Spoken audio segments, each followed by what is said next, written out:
being with somebody who dies, it would be my guess that's nothing like dying itself. Like I don't know what it is to die. I won't know until I do. So being able to describe what I experienced, to ask the questions that animated me, but knowing that the big mystery isn't mine to know. Again. Welcome to Peaceful Exit, the podcast where we talk to creatives about death, dying, grief, and also life. I'm Sarah Kavanaugh, and my guest today is poet Jenny George. Jenny has published 2 books of poems with Copper Canyon Press, The Dream of Reason, and most recently, After Image, which was written after Jenny's wife died from ovarian cancer. Many of the poems in After Image address the powerful grief Jenny was feeling, while also recognizing the beautiful and strange rhythms of life in the wake of death. In this conversation, Jenny and I talk candidly about the honor of caring for a loved one who's dying, and what it's like to live in the after image of such a profound loss. We also discuss why poets and other creatives are compelled to interpret their own experiences of death through art. Welcome to Peaceful Exit. Oh, Sarah, it is so great to be here. Thank you for having me. Do you remember, what are your earliest poetry experiences? I definitely identify as like having been a poet all the way back from when I was a kid. Like something about the mindset of observing or listening in the world and going to the library and being moved by literature and kids' books of poems and that type of thing. And I grew up in Amherst, Massachusetts, which is the home of Emily Dickinson, and we heard them in school. And also, the figure of Emily Dickinson lived in my imagination. Her house was right there in town, and her grave is in the graveyard. That's like if you cut from the pizza shop to the middle school, you walk through this graveyard in Amherst, and there's her grave, and people would leave little offerings on top of it, little pennies and dried flowers and pretty rocks and shells and that type of thing. So I had this sense of like, oh, a poet is a real person of significance, or even sense of myself as like part of the legacy of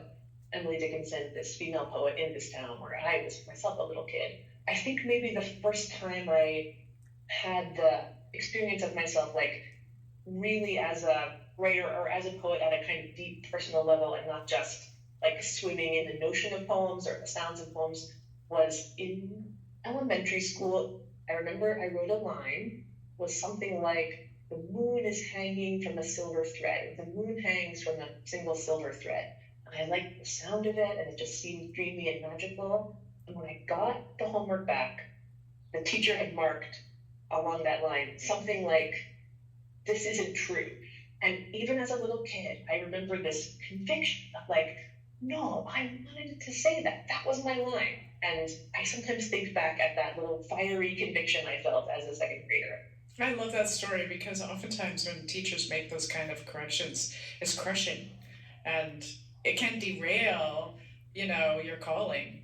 What themes have resonated with you as a poet over the years, and what do you find yourself returning to?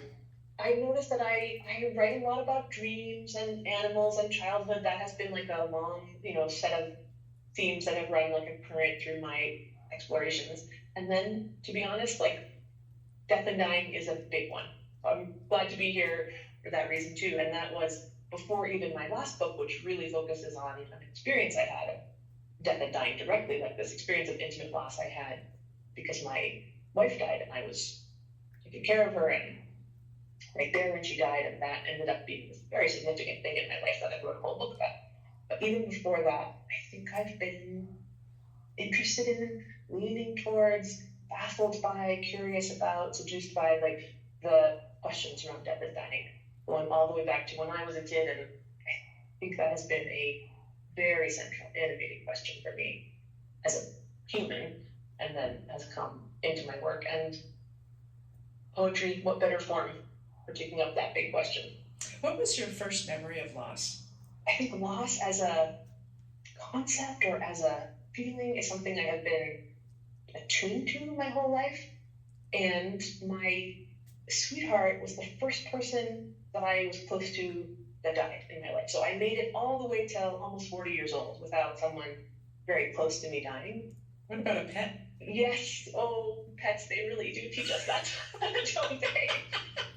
I was like, there's no way you live to 40 I mean, without some of kind course, of loss. nobody lives to 40 without some kind of loss. No, of course, you're so right. I think, yes, so the first significant human loss that happened to me later in life.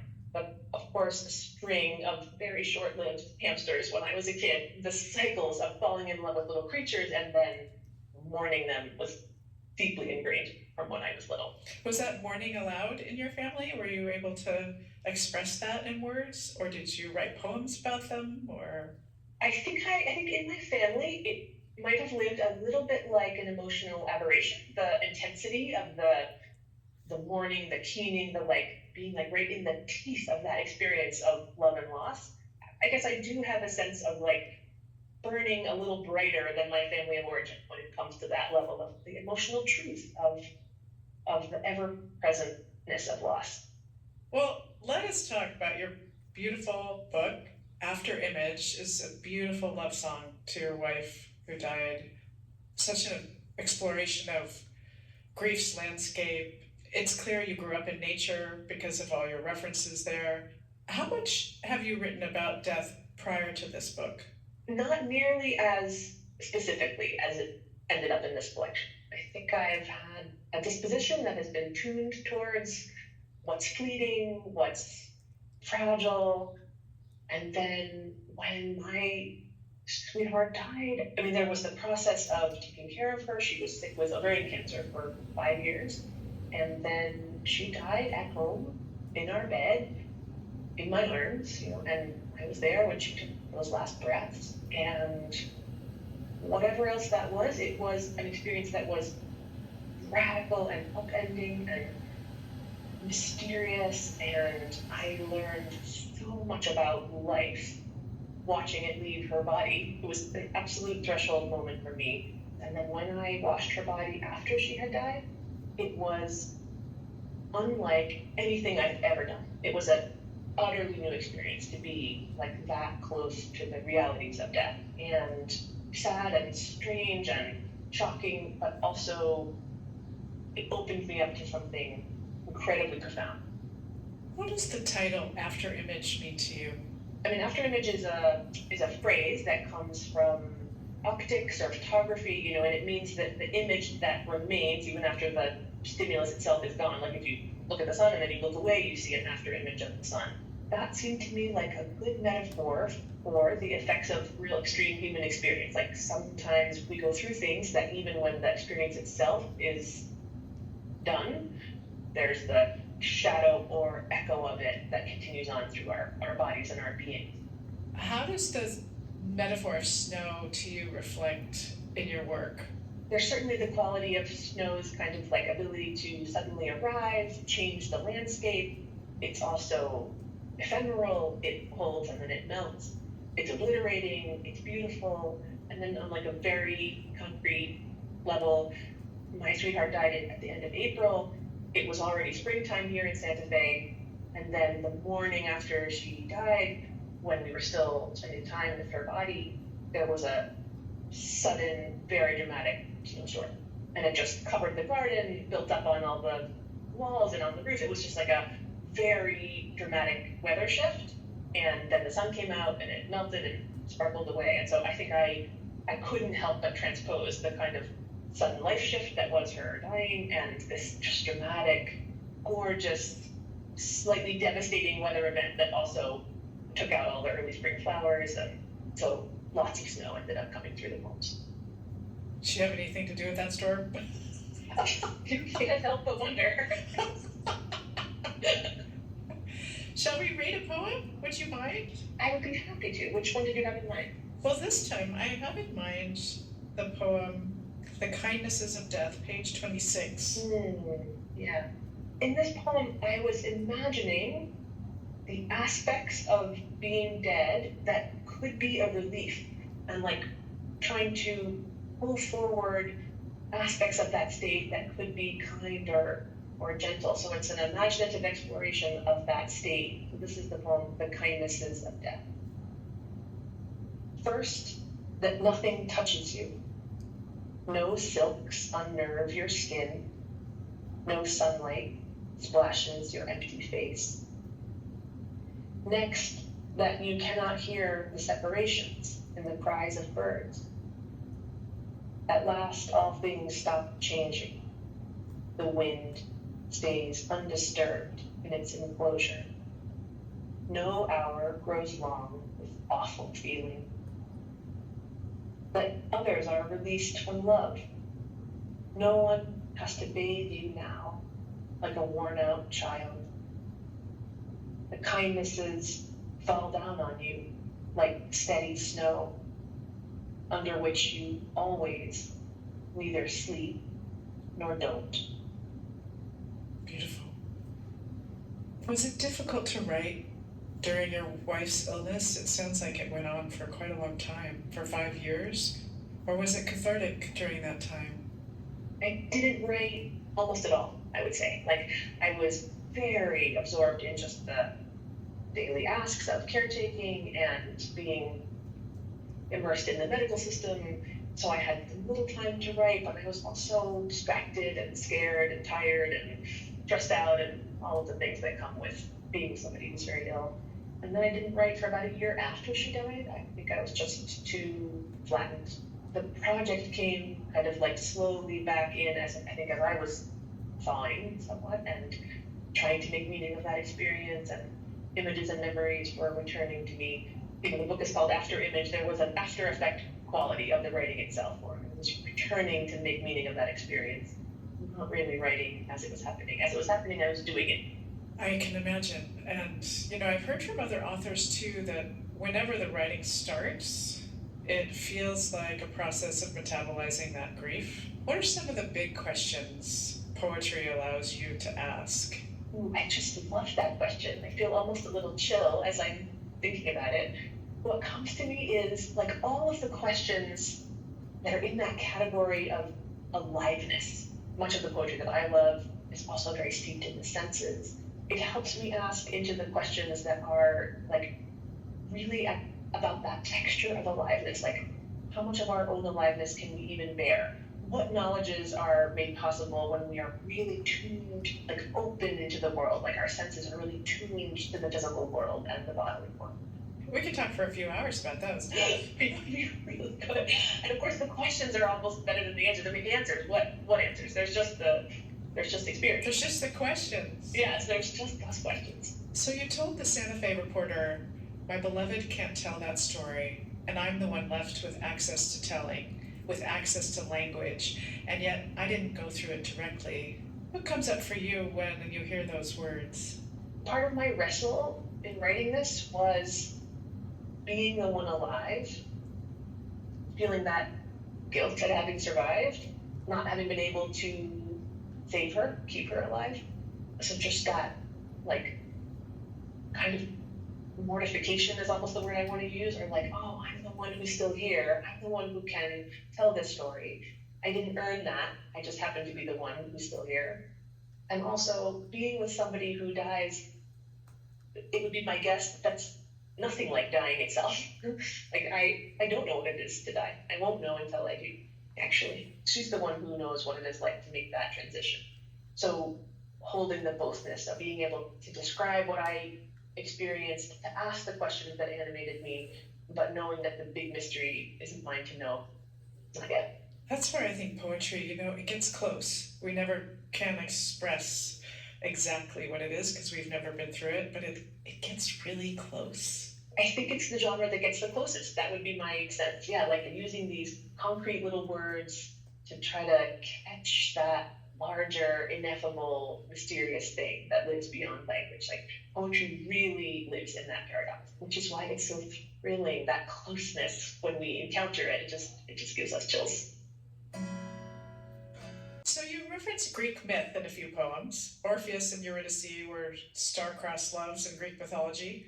And the only way Orpheus could rescue Eurydice in the underworld was to walk her out and not look back. And I was thinking about your book, and it's almost as if you're looking back and describing your love in a way of saying, I can't save her from death. Yes, and that sense of like the failure is built in the Orpheus and Eurydice myth, for a lot of reasons, it seemed like it rhymed with my experience, and it was available right there to make use of. The humanness of that move where he looks back and all is lost, like that really we can't bring people back from the dead, and we can't rescue anyone from the fate of mortality, including ourselves. And the relentless impulse to try, the combination of love and failure that seemed baked into the story really resonated with me. I think like extreme human experience has a mythological dimension to it, like it has an archetypal dimension to it. That dimension of timelessness and myth really felt present, even as sometimes I was very tired or things were very mundane or tedious at home. That scale of the big and the small really felt true as I was going through that experience. I mean, I think that's probably always true even when we're going to the grocery store, but it really felt true in the years and months and hours and moments of her death. It's almost as if it forces you into mindfulness, moment to moment, because there's nowhere else to be. So true. Back to the book. In After Image, you write a few poems in the third person entitled Jenny George. What does writing to your own persona give you freedom to do? You know, we were talking a minute ago about the mythological dimension of life and extreme experience having that big grand quality, and that's absolutely true. I stand by that. And like another thing is also true, which is like we are just these fragile little bozos, you know, like we're so human. And I felt like that's true in life, that the big and the small are simultaneous. And I also wanted that represented in the collection. Like the book also had that earthiness, or that just like day-to-day truth about what it is to be human. And so I did write a number of poems that are called Jenny George and that are about someone named Jenny George, who is just embarrassingly human. I like your question. Like there absolutely is a freedom to speak directly to the uncomfortable truths of the day-to-day, or to get to like poke fun at myself a little bit, which I think is an important part of moving through a grief process or any kind of extreme human process, where as hard and bad as things are, life is also funny. How did you use humor in the 5 years that you were caring for your wife? The best moments were definitely those kind of humorous moments, and the absurdity of, like the cancer world, the hospital world, like sometimes so difficult and painful, but also absurd and human, and like getting to remember that in certain moments or to share the truth of that between us were like little explosions of sweetness and reality in what was often really hard times. When I think back of it, like moments where the humorousness of life was revealed and shared are definitely some of the best moments in my memory in those years. In one of these poems, titled Jenny George, you write, "There are things you simply can't know until you have lived through them." Did you feel this way about anything else before living with your wife's illness and death? Not to that same degree. I think I would have thought we have imaginative access to all aspects of human experience. Everybody who's a human gets to know what it is to be a human, you know, and that there's no threshold over which you can't at least wonder about or speak to if you're genuinely interested. And it occurred to me that like all of us here alive writing about death, which many artists and writers are doing, are kind of writing about something which we really don't know yet. And then there's the kind of wryness of when nobody who really knows can write about it. So I think that's part of the poke I was making at myself in that line, in that poem. Like, oh yeah, here I am writing about something that I really don't know what it is. I won't know until I quote unquote live through it, which is a funny way of thinking about what we do when we die, but I guess it could be thought of that way. One of the things you did live through was your grief. Mm-hmm. And one of those poems, Someone Should Help Jenny George, sounds to me like you're expressing something about grief. Yeah, the abjectness of it, utterness of it, that kind of like plea to be helped when it's not helpable. It's inevitable and you have to live through it and nobody can take it away from you. Sometimes I had the experience of wanting an out, not wanting to have to live through it, wishing somebody could just, you know, quote unquote help me with it or take it away, while also knowing it's the universal assignment and and we don't get to get out of doing it. Did she ask you to care for her? Do you mean like during her cancer? Yeah, when she accepted her own death, did she ask you for anything? I'm not sure she ever accepted her own death. I would say that was a place of existential pain in our house and in our marriage during that time. She was young, she got cancer in her late 30s. She absolutely didn't want to die and tried everything possible not to. I think it was her job in a way her psychic job, her emotional job, she would have said to not give up, to not accept that she was going to die. So it was a place of divergence between us. Like even in the last days and months of her life, she was pretty determined to keep living. And so she definitely asked me to care for her. It was my honor to do so, I would say. I never could have imagined doing otherwise. Sometimes when I am in a crummy situation, I'm in a traffic jam or something isn't going right in life, I think, oh, she would have given anything to be alive right now in this traffic jam, in the just like absolute muck of life. She wanted to live. And so carrying that forward has been something really significant that has come out of that experience for me. So in the year following her death, when you were grieving, did you allow others to take care of you? I did, and I think it's been one of the most biggest human learnings for me. People took incredible care of me. Also, while she was dead, friends and family just did amazing, radical and generous things for me and for us. I'm a person who cares a lot about my own competence and my own ability to muscle through, and I think the lesson of softening and letting people in and letting people see me be a total mess. I feel a lot more trust in life and in people now because of that. I think I'm better at offering care and support to others in that same circumstance. Letting people care for you is sometimes a generous thing to do for them. Being allowed to help is actually a real gift. Well, since we're talking about grief, I'll read another poem. Let's read Spring. Spring. I hate my grief. The way it keeps repeating the same question over and over. At wood's edge, the crows congregate in large numbers to sleep.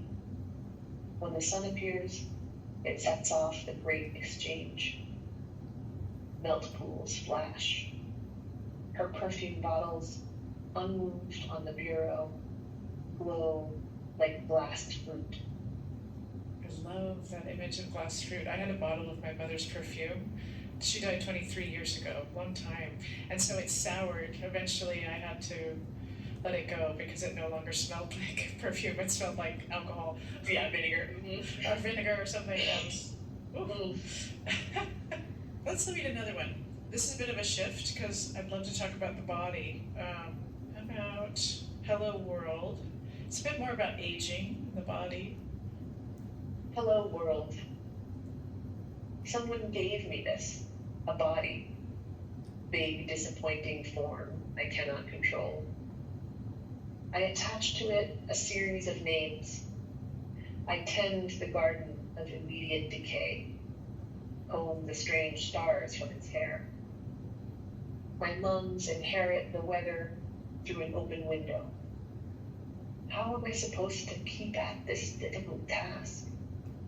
Life lasts so long now.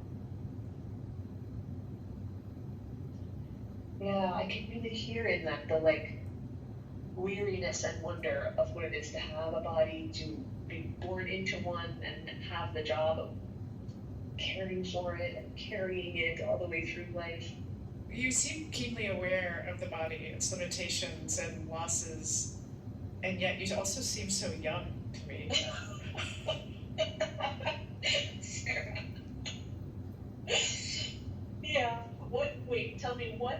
I mean, I'm 47, that's young. Is that what you mean? That's young. You're a spring chicken. Oh my gosh, such a baby. When my sweetheart died, I had this feeling of I feel like an old baby. I'm so young. I mean, I was barely 40. I'm so young, but also I feel so raw and I hardly even know what to do, how to take care of myself. I would have these questions what do I like to eat for breakfast? I hardly know, without the rhythms of that long family life. We're like, what shampoo do I buy? I don't even know. But also old, like, oh, I've just been through a lot and I feel tired and ground down and like really acquainted with all of the kind of like muckiness of death and dying. Yeah, the old baby. Well, you seem young to me. You know, sometimes people say this thing, oh, getting old is terrible, don't get old. You know, they name all of the kind of pains and humiliations and changes of aging in the body. And I always think, yeah, but the alternative is to die young. Don't do that either. You know, like, I hope I get old. My sweetheart didn't get to. She would have been a great old lady, so I will try to be. What was her name? Kate is her name. Kate. Beautiful name. Yes, beautiful girl. Was there anything surprising about what the body does in death? So many things. She died right around midnight. I was there with her after she died. The other folks that were in the house gathered. We turned the lights on. There was some kind of vigil, I guess, over those next hours. Kate's mom was here with us. And then in the early morning hours, we washed her body. It was before she became totally stiff. Washed her body and changed the clothes that she was in. And there was a moment when we lifted up her torso to clean her back and organize the cloth around her body. We lifted up her torso. The last breath that was in her lungs came out of her, the breath that came out of her dead body. That was a surprise. The combination of she's here, she's not here. She's herself, she's not herself. There's breath, there's death. And that her last breath had been a breath in. It's almost like she swallowed the room, but it was still there in her lungs. So that even a number of hours later, when we moved her, that breath came in. That is something I will never not know after having lived through that, and that was a surprise. I have a few more poems I'd love for you to read, but I want to offer to you. Are there any that you would love to read? The one I might like to read is the poem Eclipse. It transposes the features of a total solar eclipse onto my personal experience. There actually was a total solar eclipse that happened sometime after my sweetheart died, and so this poem puts the two experiences on top of each other, so you'll hear that overlay. Eclipse. All the birds are ill. They flood the elms, driven to roost by a noontime dusk. The trees are full of eyes. One body blots out another body. Isn't that how it works? She died. It floats on my vision like a bird, hands folded like a bride, dark cave of the mouth open, as if a great sound were being drawn in. We were very tired. We covered her in flowers as she cooled. The crescent of her foot hung off the bed. Now the birds are quelled, disturbed and quiet. A strange hour of silk descends. They settle in the trees, if not to sleep, then to obey the dark. I love hearing you read your poems. Oh, thank you for listening. Thank you for giving me the opportunity to do so. You have a beautiful voice. I think as a photographer, I often notice when poets use light, and I love what you're talking about earlier about after image being that impression, and again with the solar eclipse, it kind of leaves this imprint, if you will. Light leaves kind of an imprint. Would you read The Problem of the Lantern? The problem of the lantern. The dead are difficult. One of them was looking at me last night from the hallway. Although seeing me, I don't know. There was a quality like unmoving pond water, and a peculiar gleam like a false dawn. The dead are not personal.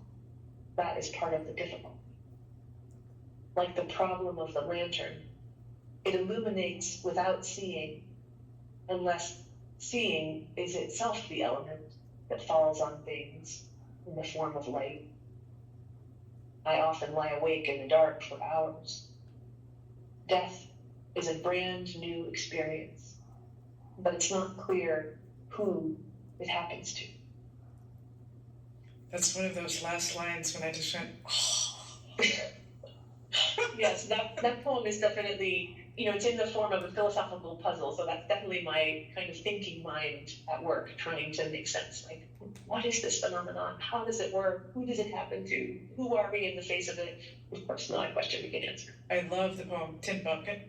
Maybe I'll read it now. It's a short little poem. It's also one of my favorite poems in this collection. It's the final poem in the main body of the book. I was thinking about that quality of time. Maybe at the end of life, when you're caring for somebody, it's sort of like past the point where there's anything to do. There's just the work of being with someone as they're dying. I had the experience of that time being very uncomplicated, not by any means painless, but uncomplicated in the sense of sort of pared down or stripped down. So I wrote this poem to try to capture some of that quality. This is the poem Tin Bucket. The world is not simple. Anyone will tell you. But have you ever washed a person's hair over a tin bucket, gently twisting the rope of it to wring the water out? At the end of everything, dancers just use air as their material. A voice keeps singing, even without an instrument. You make your fingers into a comb. So did you figure out what kind of shampoo to buy? Oh my gosh. Finally, I did. My sweetheart she was a person with great skill when it came to potions and lotions, and she always bought really nice shampoo, and then I just used whatever was in the shower. And then as an adult, I had to figure out, like, what shampoo do I buy? Not nearly as fancy as the kind that she bought, but yes, I found some basic grocery store shampoo that works for me. Excellent. Thank you for asking. What does a peaceful exit mean to you? When it's my time, I hope I'm there for it. Like, that would be my version of a peaceful exit for myself. If I can know some amount of what's going on, I hope I can be, like, alive to it. Of course, I hope I'm with folks I love and maybe at home myself, but mostly I think it would be lucky to get to know that I'm dying when I die. That kind of, like, special consciousness that mortality makes possible. That for me would be a pretty remarkable and essentially peaceful way to go. Not fighting it, but collaborating with it.